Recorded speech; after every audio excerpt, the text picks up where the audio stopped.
Hello and welcome to Do the Impossible with Jason and Stephen, the podcast that seeks to inspire and amaze you. And now please welcome your hosts, Jason Michaels and Stephen Bargatze. Welcome to the Do the Impossible podcast with Jason and Stephen. My name is Jason Michaels. I am joined by my cohort, Stephen Bargatze. Stephen, how are you today, my friend?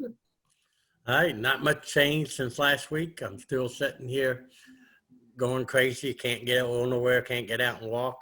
But I did get out last night for the first time. You said you went to the movies. I got to go to the movies. Not that I'm crazy, but my son, Nate, who I rarely ever talk about, but he rented a movie theater, just a whole theater for our family. And we all got to go see this movie that I won't critique it because I thought it was horrible. But anyway, with the kids, and they loved it. And that's what it was all about. And I got to get out in my little wheelchair, and that felt great to get out. So good for me. Yeah. So your foot is still in the process of healing. Is that the point? Still in the cast. I know I got a minimum of 2 more weeks, maybe another month. What's beautiful about this is by the time people hear this podcast, you're going to be out of it, and they're going to listen to the podcast, and then they're going to see you somewhere and be shocked. Yeah. You know what? Like, wait a second. I thought you were in a cast. It's exactly the same. I have to write for the Lincoln Ring magazine, being president of the IBM, International Brotherhood of Magicians. I have to write a monthly column. So today due was February.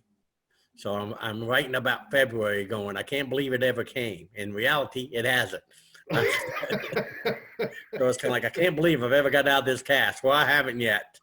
So I'm pretty excited about today because when we first started, basically the idea to do this podcast, and I kind of sent out a little blast to everybody, and I think you did too. And we said, hey, if we're looking for people who, this is the idea of our podcast, we're looking for people who have stories that resonate, and we're looking for guests, and we're looking for people with stories of overcoming adversity. And John, who is our guest today, reached out to me, and I remembered that he would be, because I remembered his story because I know John, and I was like, yes, this is a perfect guest for what we talk about. So let's introduce my friend, and you know him as well, your friend as well, to the podcast, John Midgley. John, hey man. It's official now. We're all friends. Now we're all friends. Yeah, we have to be. You have to be. And John's not very far from us. That's what's really good to get. We didn't have to go far from home to make this happen. No, but yet we're all in other areas. Yeah. We could all be in somebody's house, but we're not. Yeah, we are in driving distance easily. Exactly. So, John, tell us, give the 30-second intro as far as what you do, or the 90-second intro, or just a little clue as to who you are, what you do, and what's the story there. Yes. So my name is John Midgley. I'm actually a licensed clinical social worker, but I'm a psychiatric social worker. I specialize in a certain type of issue, and that's crisis intervention and working with people who are actively suicidal or homicidal or psychotic, or just things are not going well. And I've been doing that in Middle Tennessee for the last 10 years. And I've become quite a specialist on the subject. I ran a program for Vanderbilt, and then this other agency, CHS, they stole me from Vanderbilt, and on we go. But it all started because most of us get in this type of work because there's something wrong with us. We're not drawn into it just for the good of it. Normally we're trying to fix it. Magic. Do we switch back to magicians? We're going to get there. We are going to get There's something wrong with most magicians also. So, yes. That's why it worked out great. Exactly. So I was a very depressed young man through high school and initially I went to college for music composition. That would later change into social work. But because of those things, discovering magic along the way, which gave me a different perspective on how to view things, and how, you know, a tool to use in other areas of my life. I was able to transition to a different perspective and approach. But I very much am still engrossed in that world as I am working with people who are actively going through that difficult process of being in a bad place. 90 seconds on the dot. Well, it sounds like you have, it sounds like it's a very serious job, and it sounds like it might be a very stressful job as well. Yes, but I have a very troubled sense of humor, and as do most of us in this line of work. So a lot of the ways that we deal through kind of traumatic, and boy, do I have some entertaining stories of being out in the community or hostage negotiations and all kinds of things. So really intense situations, and then at the end of the day, there's a group of us being lighthearted about it as a way to cope. Oh yeah, you know, I know back in the day when I was seriously considering being a police officer, I knew a lot of police officers, and they have some very dark senses of humor. Oh yeah, absolutely. And I think that's how it is with any kind of crew that you work with, your peers. You all kind of get a particular type of joke or a particular type of humor because you all live it. And so I worked with a lot of police in the last 10 years, and I know what you mean. But it's almost a defense mechanism, because it is. What you're dealing with can be so traumatic. If you take it into yourself, you have to find a way to like almost differentiate, you know, like step aside, step away from it. Yeah, absolutely you do. And I think that's why we have that kind of sense of humor with that. It's not to be mean to the individual or people who are going through a difficult thing. It's more of a blanket, like, can you believe that just happened kind of scenario. So, you know, these kind of real things happen. So a really funny example is having someone throw feces on you. Not a great thing. So you are mad and you're upset and you're walking to someplace else because you got to get cleaned up, and people are like, oh man, you had a crappy day. You know, stuff like that. Yeah. The biggest difference between like your dark sense of humor and Bargatze's dark sense of humor is that Bargatze says it on a stage. Yeah, I would bring that. I would definitely put that in my act. The only thing that I brought to my act is when people, and I think it was my greatest contribution to magic, people would ask me, how do you do that? We get that all the time. And the best response I have ever had, and I've used for a few years, is you got to be really lonely for about 10 years. Yeah. You give it a 2 count, and then you crack a smile. I found that if you go more than 2 count, people take it way too seriously. And if you go less, it doesn't sit long enough. That's a great answer, though. Yeah. So you think this stuff, the magic, has helped your career and what you're doing, or has the career helped your magic the most? Oh, no. I will say without magic, I don't think I'm in this situation. I don't think I'm functioning. So my darkest time started right around 99, which was shortly after the first David Blaine special. And I was into magic growing up as a young person and watching Copperfield, but didn't really perform or learn many effects. But after seeing David Blaine's first special and not really being familiar with magic, I was just like, I want to do this. I want to know how to do this. My life sucks right now, and this guy can make impossible things happen. I want to learn how to do that. And so I was going to school in Kalamazoo, Michigan at Western Michigan University, and I looked up in the yellow pages for a magic store, and there is the Timid Rabbit, owned by Anthony Gerard. A great friend of mine. My mentor. Costume shop. Yep, exactly. And, I'm glad you cut your hair, not like him. Well, Tony. If you see Tony, you know that's Tony. And I love Tony. He's one of my favorite people. Oh man, me too. But my first meeting with Tony is going in and saying, I would like to learn how to do some magic tricks. And Tony then goes on to tell me what the definition of tricks is, and that what he does is not tricks, and he has spent his lifetime doing all these other things, and just the spiel that like, okay, I don't know what I'm getting myself into. So we're talking a little bit more. He gives me another aspect of you. I have two rules. One, never steal from the store. And two, never steal any of my material without permission. But if you have to do one of those two things, steal from my store. And we continue to talk. Wow. And then I call Magic Tricks again. And he pulls out a pair of handcuffs. This is our first meeting. This is like within 5 minutes. I don't know what I'm stepping into. And there's a bar on the other side of where he was at, like a pillar. And he's like, I'm going to handcuff you to that pillar for an hour or until you can figure out how to get out of those handcuffs. And to this day, 22 years later, I have not used the word tricks to him. All right. I'm afraid to. Yeah. But that How was. old were you at this time? Oh, I was 19 or 20. So I started really late in Magic. But boy, did I get a good mentor. So I kept showing up, and he kept teaching me incrementally.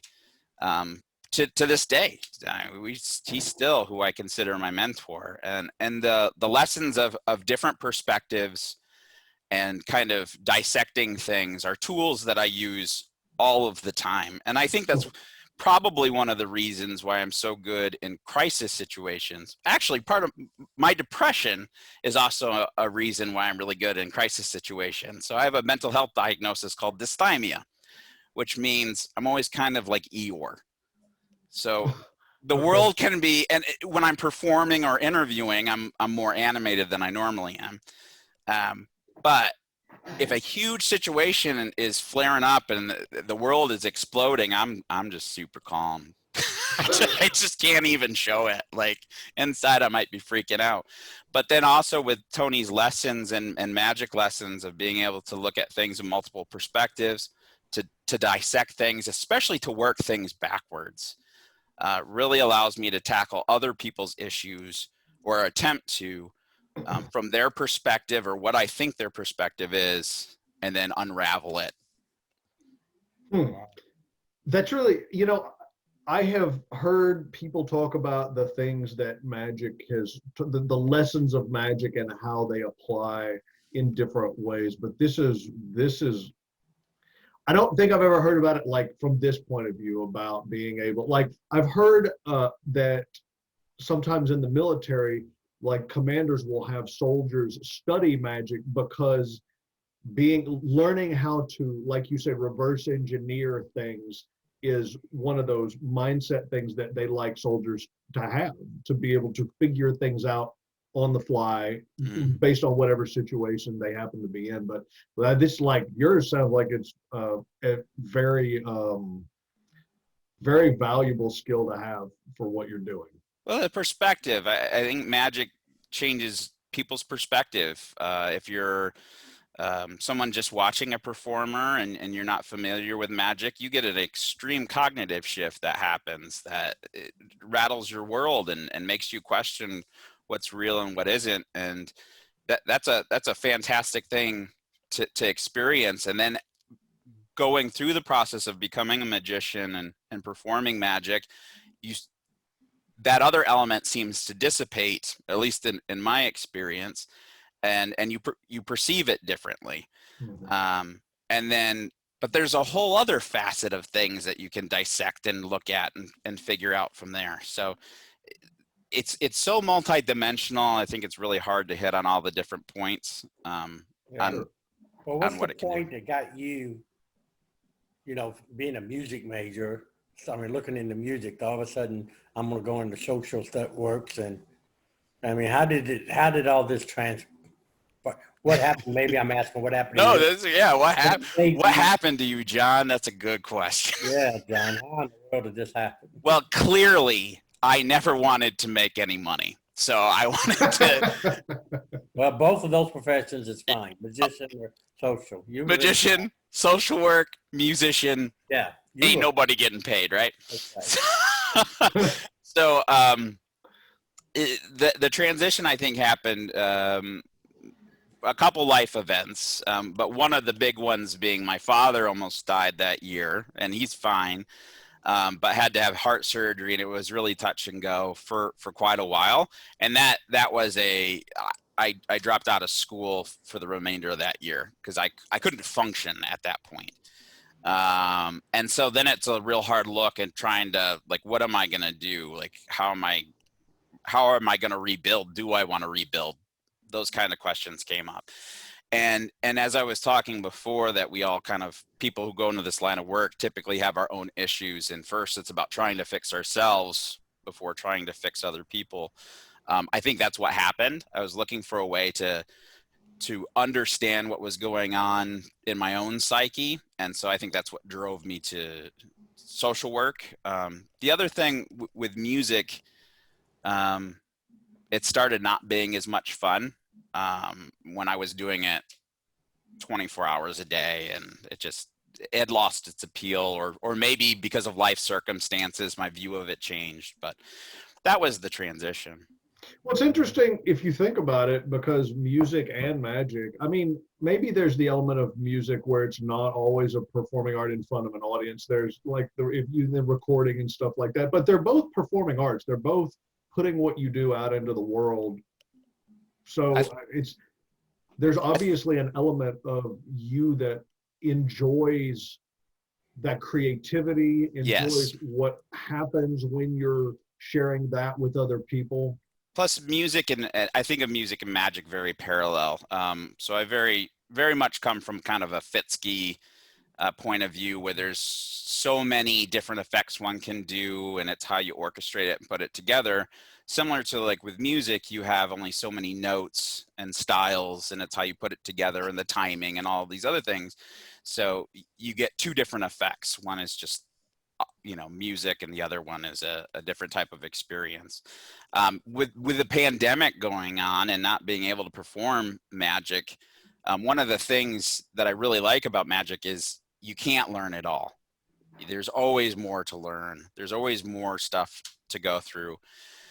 And I like that. And because of that, and not performing magic, I've picked up, like, I want to learn how to draw. So for the last year, I've been drawing like incessantly, and I find that also mirrors music and magicianship, and so it's just never ending, which is cool. So you went into social work, and then you say that you kind of specialize in, it seems like a very extreme element of that. And was there were there some specific events that occurred? Was it a general interest? Like you said, there's a lot of stories. There's gotta be some, I don't know what it is, but what led you to, people in dire circumstances? Well, first it was personal desperation. So I had gone back to school. I was working as a social worker doing case management in Michigan, and then the state cut our funding off, but they still wanted us to pay, like, to work, but they weren't going to pay us. I'm like, this is insane. So I look at my girlfriend, now wife, and I'm like, you okay if I go back to school? And she's like, sure. So I go for my master's degree in social work, and I complete that, and I could not get a job in Michigan. Now, I had worked at like a crisis step down in Michigan before, and that was for people who had gone to an inpatient facility, and then they would step down before ultimately going home, and I was doing counseling in groups there, and I did enjoy that. So I looked up crisis work, and I found a place in Nashville, Tennessee, had a job opening. And so it was between where my parents lived and where my wife's parents lived. So between Michigan and Florida. And then my grandparents lived in East Tennessee. So it seemed like a natural fit. So I started working for the mobile crisis team in Davidson County. And that's when I really, that's when I learned about the insanity and amazement of real mental health crisis while it was going on. So are and it people just in the stuck with South me. crazier than people in the North? No, I would not say that.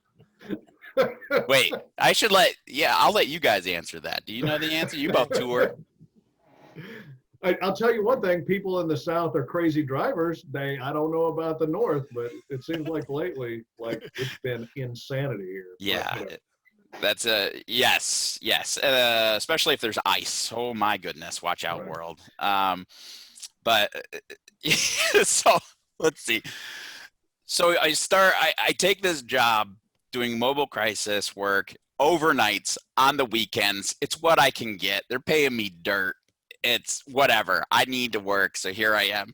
And one of the first shifts I work was Halloween night.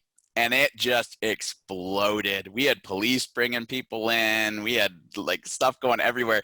So without getting into too many specifics, one of my first nights working there with two other people, we had 6 or 7 severely psychotic people all running around the office, and police officers like trying to maintain stuff and bodily fluids, and just it was so insane that you look in your head, you're just kind of like, is this really happening? But that's when I knew, like, oh, I can do this, because I'm not, everybody else is freaking out. And I'm just like, all right, well, let's just do this. My superpower of dysthymia kicked in, and I was like, well, this is why I have it. So, all right, let's do it. So it's almost like it's almost like one of your superpowers in what you do. Oh, for sure. So you take what that perceived weakness is, and you utilize it. And that's what I do in crisis situations. Plus, having gone through similar situations, not necessarily the psychosis part, but the depression part, and not being able to function. And because of those things, it gives me the opportunity to kind of join with someone.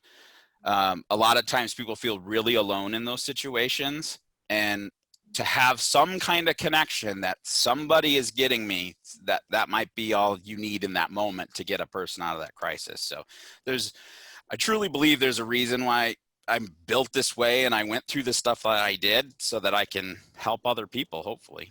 Wow. Yeah, I think by far the reason why we have our experiences is so then we can in turn to use those to help other people. When I was a teen, I tried to take my life twice. Once not very serious, and once very serious. And I said it a couple times, even on here, if it wasn't for God, I wouldn't be here. I didn't belong here because I made the wrong choice. And it was a wrong choice. And I was very blessed and given a second chance and stuff. But I think the point where you say, yeah, I think that sometimes you go through stuff so you could help people go through stuff. And that's when I speak on schools, sometimes I do speak on that topic. I always feel very inadequate. Like, I have nothing to tell you or to say. I can just tell you what I went through and why and what the reasons was and just how wrong I was. And but when you get somebody in a crisis, or when somebody's going through this and their mind's going crazy, so you just said, so the first thing you try to do is let them know that somebody understands them where they're at, to get them from that. Which I could see that being very, very important. That I believe that you believe that you know. Well, what are some of the steps, and maybe also what are some of the signs if you have a friend that's something that you don't. We all got these friends that say stuff all the time. When do we go, you know what, this is getting serious. I really they need help. Yeah, absolutely. So I'll start with kind of signs, and then the kind of approaches I take into pulling someone into kind of a safer space. First, actually, before that, let's normalize it. So there's a certain level of people feeling ashamed if they have suicidal thoughts, if they've had suicide attempts, but there's actually nothing to be ashamed about. It's easy for me to say from this perspective, but the reason why is that typically suicidal thoughts is a reaction of the fight or flight system. So you are in a situation where your primal brain is saying either I got to attack this thing or I got to run away. So if a person's stuck and there's nothing to attack, so I got to flee and get out of here, but there's no way for you to flee or get out of there, that's where, well, if I'm not alive, I can get out of this situation. So ironically, suicide can be an effect of a survival mechanism. So if Wow. you put it into those terms for someone, okay, my brain's doing what it's supposed to do. So let's recalibrate, and if you can find a different way to get out that doesn't involve death, then other options show up. And I could go into more statistics of if you change one element of somebody's plan for suicide, typically they won't go through with it because your will to survive is so strong and so ingrained that will take over. It takes a lot of effort to actually override your survival instincts. Things to look for. And again, we are all susceptible to these things. If someone suddenly is losing a lot of interest in things, a lot of performer friends of mine I've talked to on the phone or Skype or Zoom, and they're feeling depressed because they're extroverts and they're not getting kind of emotionally recharged by doing the things that they do. And so they're home and their emotional battery is draining, and then they don't have the energy to really do things because they aren't getting rejuvenized, and that can disrupt your sleep and that can disrupt your appetite. So if you notice someone stops taking care of themselves, no longer really bathing. Now, this is a pandemic, so if people aren't changing out of their pajamas, it might just be because it's a pandemic, but you can always ask. There's no harm in, hey, I just want to make sure you're okay. I noticed X, Y, and Z. If somebody starts gaining a lot of weight or losing a lot of weight, that's typically showing you there's been a change in appetite. And if someone is losing a lot of weight real fast and stops eating, that is very, very concerning. Somebody is not sleeping or so anxiety ridden that they're going days without sleep, that's a big red flag. And another thing to know is if you do go days without sleep, everybody is susceptible to start having hallucinations. It doesn't mean you have schizophrenia. It doesn't mean you have something else. Just anyone who goes long enough without sleep will start hallucinating. And if you can't take care of yourself because you just haven't gotten adequate rest or whatever it may be, that's another big significant red flag. People making up excuses why they can't spend time with you or talk to you, and they're always busy, always got something else to do, yet they're never doing anything. That's a red flag. And the biggest of the red flags, they start giving stuff away. So if you know someone and they're suddenly giving away possessions that you wouldn't expect them to give away, like the Nashville incident, right? There was that guy, he gave away his property right before he did what he had done to somebody in California. So there's a bunch of little signs there. And if you notice that something is happening or you are concerned or you just have a feeling, sometimes just your instinct, because you know somebody enough, your subconscious may be like, something's not quite right. And if you just ask, are you okay? Yeah. I just want to make sure you're okay. I want you to know that you're important to me. And I'm just concerned. And if you're okay, that's great. But if you're not, I want to know, because I want to be there to be able to help you. And that's really that's the first step into bridging that lonely island, so to speak. Yeah. Well, let me ask you, what about a lot of this is stuff that we notice. What are some things, and it's probably some of these all same things, but that we can self-diagnose ourselves to say, well, hey, am I getting in, am I making sense asking the question? Yeah, I know what you're saying. Yeah, like how do you know that you're not doing so well? And the real trick to that is by having someone else point it out to you. So, and the reason why is that old saying about the boiling frog, you're too close to it, happens so gradual. You don't realize kind of how far things can get until, you're so far down the rabbit hole or somebody points it out to you. And the reason why, and family may not notice that, what's going on with somebody too, because they're so close to it. I used to do this with kids when I worked with them. It wouldn't be a spoon. I've been working on spoon bending, but it'd be like my pen. And I would hold it under my chin and I would say, because families would ask questions of, well, how come we didn't see this before? And then a whole different type of self-loathing goes on. And so we have to normalize this.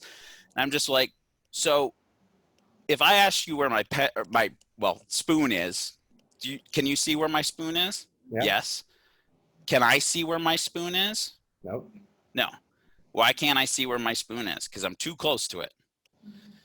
So you have to have different perspective, and that's kind of what a therapist will bring, or an outside person. But a therapist is trained for those different perspectives, so that you get different angles, and you can get more of the full picture of what's going on. So Da Vinci always drew things when he was studying in 3 different perspectives, because he wanted the full view in his sketches, so he could have the full vision. And I look at that with crisis work. I look at that with magic. I look at that with many things, and I'll never see the full perspective of it because it's different for every person. Wow.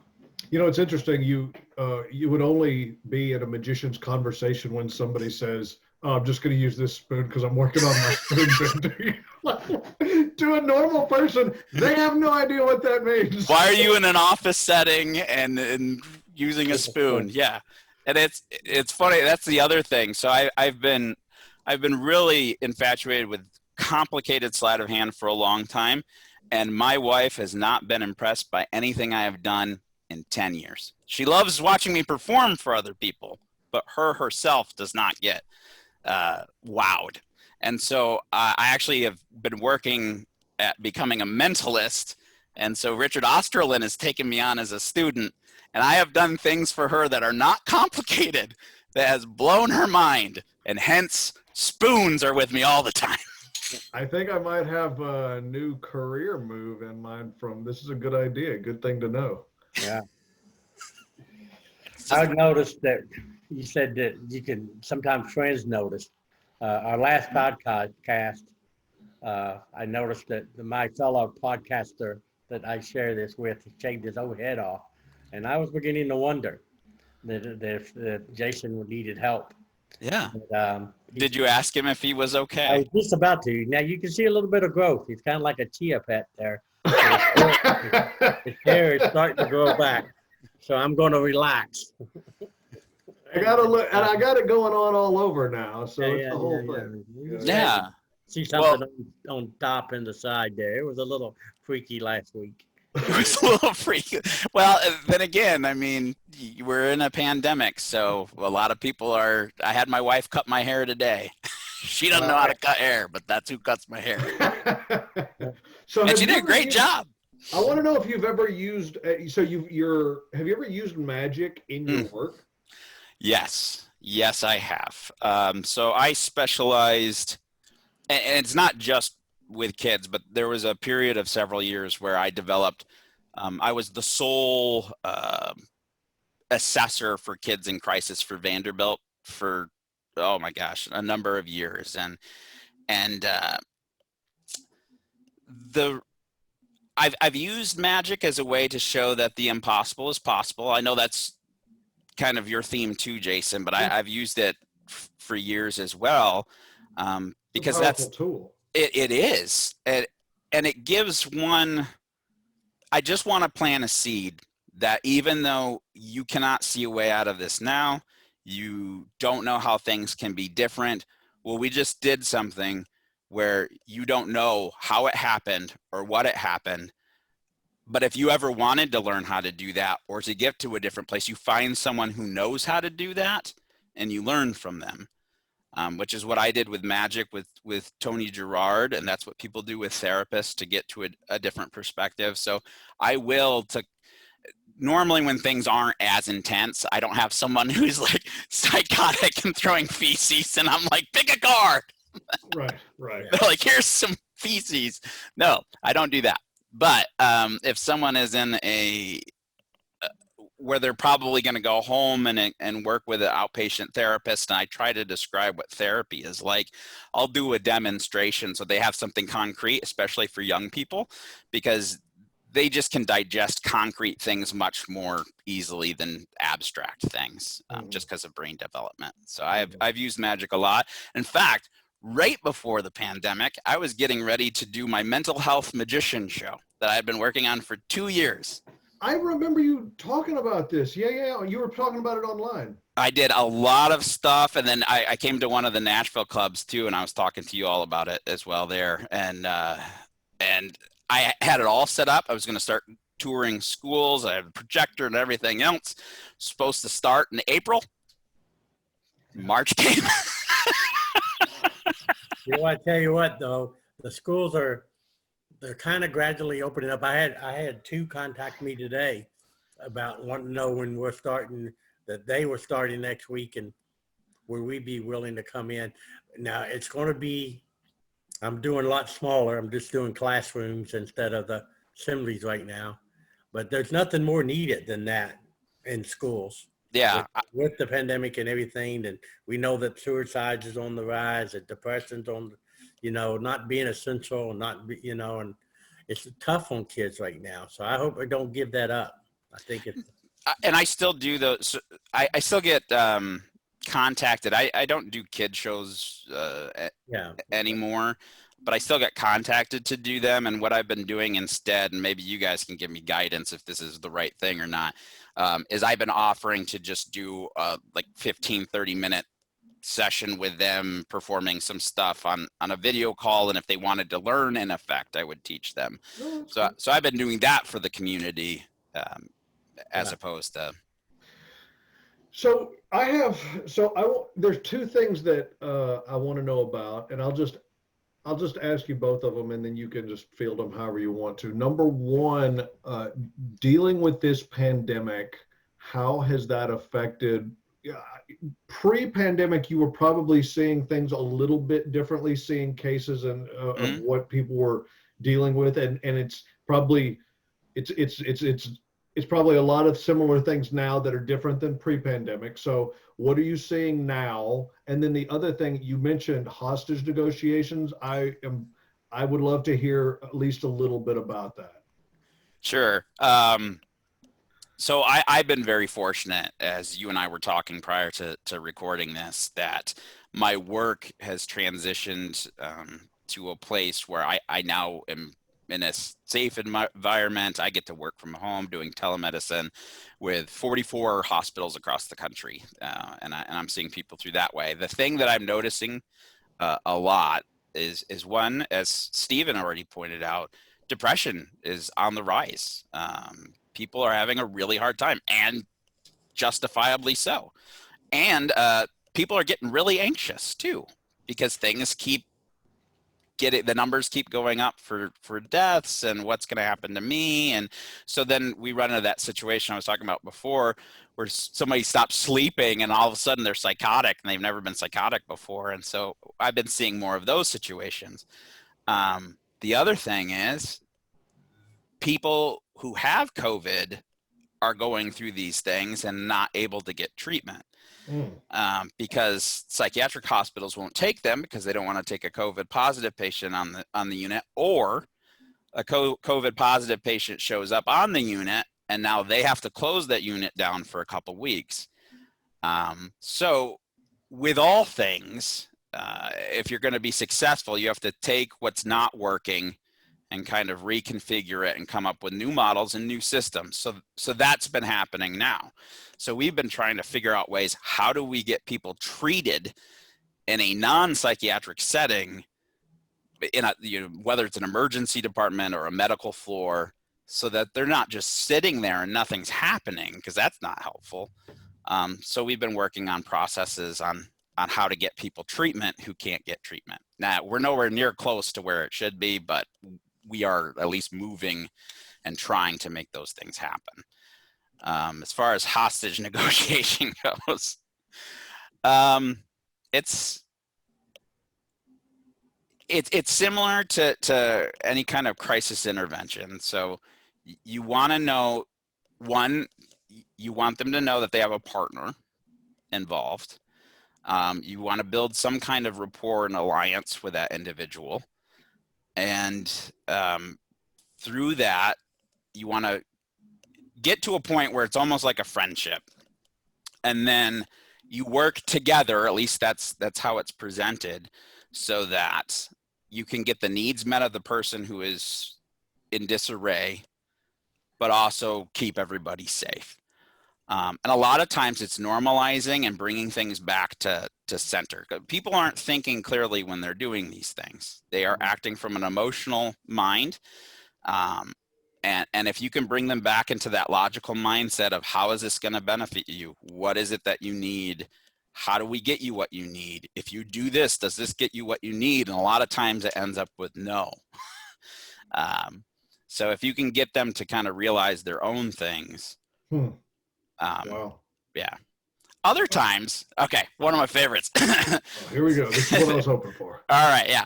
Well, sometimes it's just having that different perspective. So I'm not going to go into specifics because of HIPAA and everything, but there was a situation where somebody was locked into their place, and there was a hostage situation going on, and there were knives, and people were talking about, like, can we get the robot of the bomb squad thing in there to see what's going on? And he's paranoid, that's going to freak him out, and no one knows what to do.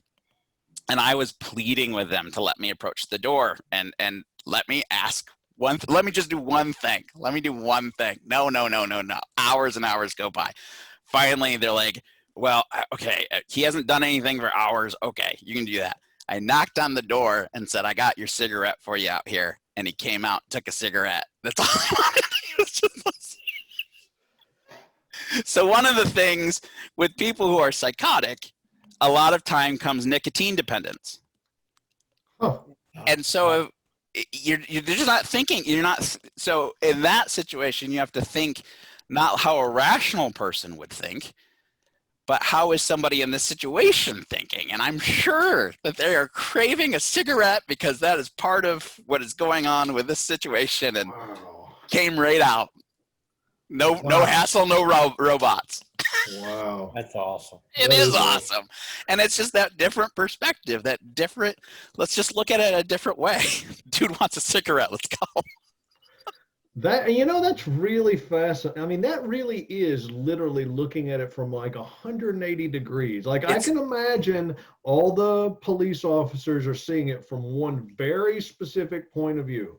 Yeah, we were told there's a person inside, they have weapons inside, we believe there's someone else inside, they won't come out.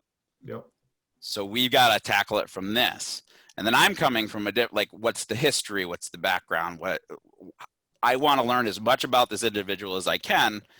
And then I put enough together to be like, I bet you this will work. Because I had used it in other situations before that weren't as intense as that one. And so that's what made me think, I'm just going to ask this guy, like, tell him I got a cigarette outside. So bam, there you go. And then, I mean, you still need help and stuff from there, but the first step is let's get everybody safe. It's almost like classic misdirection, right, Steven? Oh, man. Yeah, perfect. Perfect. Wow. Right. That's fun. Yeah. Like when you get a moment like that, you're just like, yes, I did something right today. I gave somebody a cancer stick and it made everybody better. Steven, do you have any questions that John, I'm just glad that strike to you? No, I'm glad that he's out there doing this. I hope that he goes back. I mean, I do high schools. I don't consider them kids shows at all. No. And I don't treat them as kids. They definitely need to be treated the same as probably we do adults, even in entertaining them. If you at one time treat them as kids, they're going to run you out of the gym. It's so true. When I specialized with just working with young people in crisis situations, I never referred to them as children. I called them a young person. That's what I always referred to them as. And I had a few of them point that out. So, and that's that other perspective, knowing that they want to be viewed as a different way than how they're viewed, and then treating that with respect gets you a lot farther than. It's like going into a magic shop and saying you want to learn tricks. Oh man, you get handcuffed to a ball. Oh. That's right. If you go in there and go, all right, kids, I want to do my kid show today. The first trick I do, and I talked with it in my show with high school, is I do the trick where I said first trick I ever saw, a magician came to my high school. He cut a rope in half. I thought he cut it. I thought it was fake, but he really cut it. Cut it again, had 2 pieces. I thought, but clearly those scissors are fake. Nope, they're real. Cut them again, and you have to count them, and you have to go, okay, that's 8. I went to school in Kentucky. And then you go, I saw he pulled a piece out like this, a piece out like that, snapped his fingers and went back together. When you open your hand, they all fall out. And you go, I don't know how he did it. But I'll get that guy. He's really good. And you know what? That, for me, that started off as a joke I just did opening up for Mike King. And then, but it became the perfect trick in high school. Because when I first walk out there, they think this guy must think that he's going to trick me, that he knows more than I do. I'm going to catch him on everything. And then the first trick, you don't even do nothing. You just disarm them right away. Yeah, go, oh, okay, this guy, he's all right. That's brilliant. Yeah. And that's really what your cigarette did. You know, it's just like, oh, okay, Pat. Someone gets me. Somebody out there really understands what I'm going through and things like that. Absolutely. Well, when you're away from this business and stuff, tell us about the magic and the performing that you do. A lot of parlor. I did a lot of parlor magic, private shows. I did work regularly for the Melting Pot in Nashville and Rodizio Grill. Which is no longer there. No. So I reached out to them, and they're trying to, the bombing is what Steven's referring to. So the bombing downtown that took place on Christmas 2020. It was almost right in front of that. Yes, it decimated those two places. So they're trying to figure out how to rebuild and everything there. But I've been in contact with them and talked about doing a fundraising thing for them. Yeah. That's cool.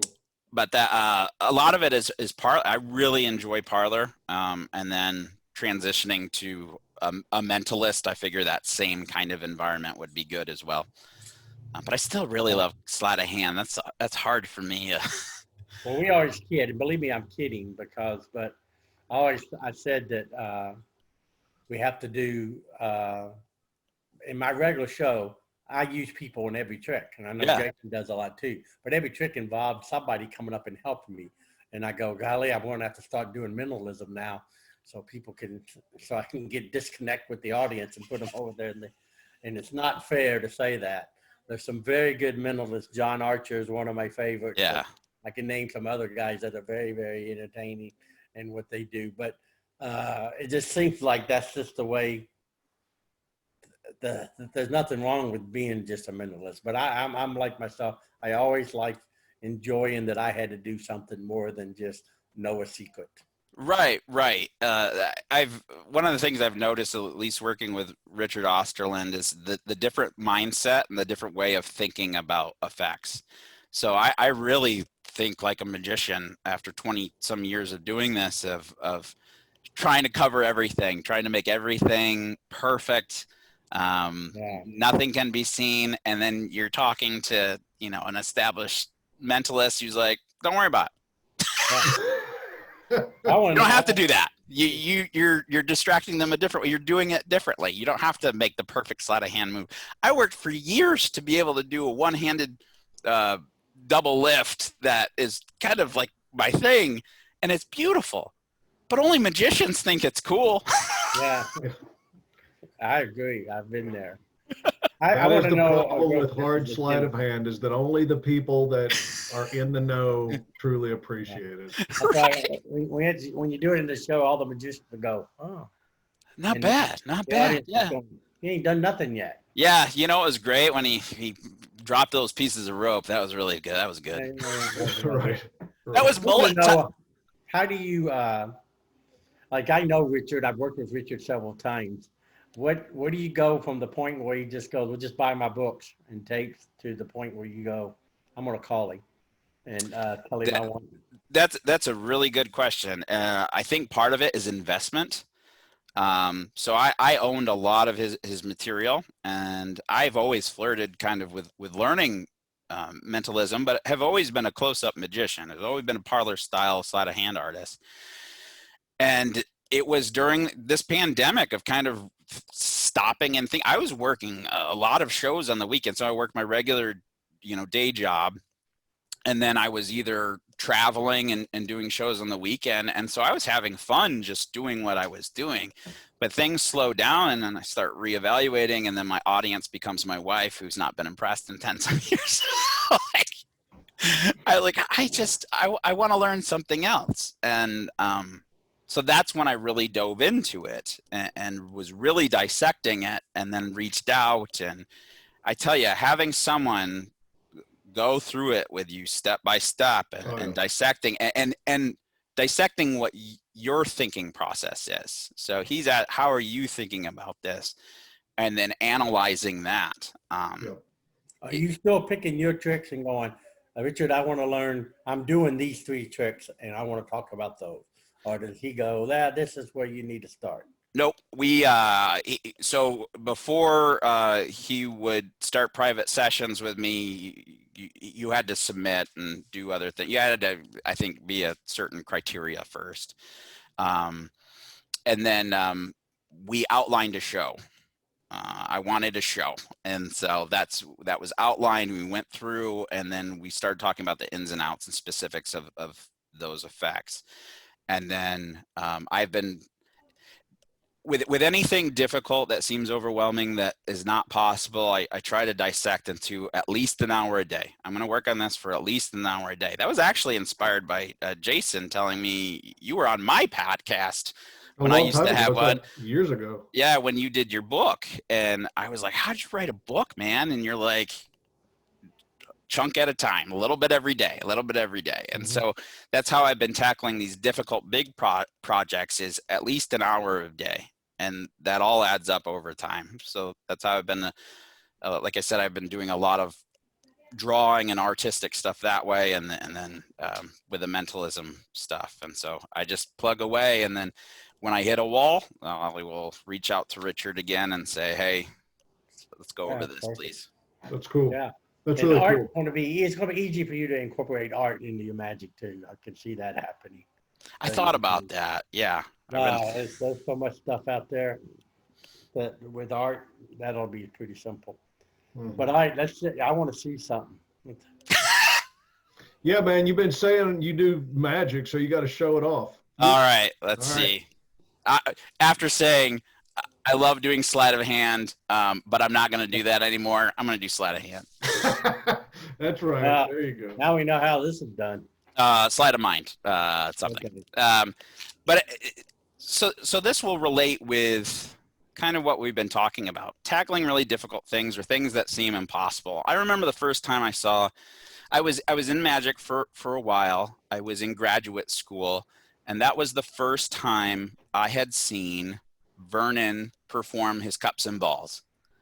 And realizing what he was doing on this video, at least elements of it, I thought, I am never going to be able to do that. That is amazing. And that's one of my favorite things to do now. It took me a long time, but I perform his cups and balls. Similar with Paul Gertner has this effect that seems way too difficult. Why would anybody learn how to do this? Unshuffled? Well, if you insist. So all right, this is great. Yeah. So I'll do my best. We have these cards that are mixed, and it's talking about Paul was talking about finding a card in a different way. So again, a different perspective than what we were thinking about. And for the viewers at home and for the people who are just listening to it, I'll try to describe what's happening. So I'm going to riffle through, and we'll just say the old stop game. So I'm riffling. Someone say, perfect. All right. So I want you to look at that card. I'll pretend that I can't see it in the camera. Okay. And we'll put it back in the deck. Now the deck is mixed up, and Paul talks about, you've seen a magician take a card, lose it into a deck, and then find it again. But you've never seen someone, or shuffle the deck and then find the card, but you've never seen someone unshuffle a deck to find a card. And I saw him do this. So we have little markings on here, but how you unshuffle is you take a perfect cut of 26 and 26 cards, and then you mix them. I haven't performed in so long. Watch me not be able to do it. It'll be awesome. 26 into 26. Exactly. A perfect shuffle. or a perfect unshuffle. And we would know that it works because it starts to say unshuffled 4 times. Hopefully you can see that on the camera. Yep. And so we'll give them another unshuffled, perfect 26 into 26, a perfect unshuffle. And we know it works because now it says unshuffled twice. Nice. So we should, let's go ahead and give these cards one more unshuffle. Perfect 26 into 26. That wasn't as pretty, but whatever. The end result is the same. It now says unshuffled. Ta-da! And the thunderous cool. applause of President Bergazzi and Jason Michaels is deafening. I know it. But now I have to find your card. I mean, it's one thing to show that it says unshuffled, but if we look at the cards, they actually are unshuffled. They're all in new deck order. Nice. So perfect. So now we've got to discover the other card. So I'll go ahead and we'll give them one more unshuffled as we square it up. Nice. That's it. 5 of clubs. That is great. I haven't done that in forever. It felt good. Well, this has been fantastic, John. We really appreciate Really do. the podcast and sharing your thoughts with us and your magic and your stories. Are there any last thoughts that you want to share at all or anything at all? Yeah, I just hit on that. That to do the impossible, or to learn how to do something that's impossible, I really recommend you find someone that knows how to do it, who has done it. Try to connect with them and learn from them. I think that's the greatest way to learn the skills that you want to know. Hey, big thank you for being on the show. And if folks want to reach out to you, if they want to connect with you to learn more about your magic, how do they do that? You can find me on Facebook, Instagram. My website's probably the easiest place, which is johnbmidgley.com. So just JOHNBMIDGLEY.com. All right. Thanks, guys. Y'all have a great rest of the day. Take care. Thank you for listening to Do the Impossible with Jason and Stephen. Please subscribe for future episodes. Our home on the internet is jasonmichaelsmagic.com/podcast. That's jasonmichaelsmagic.com/podcast. To contact us, please visit the website and fill out the form. Now go out and do the impossible in your world.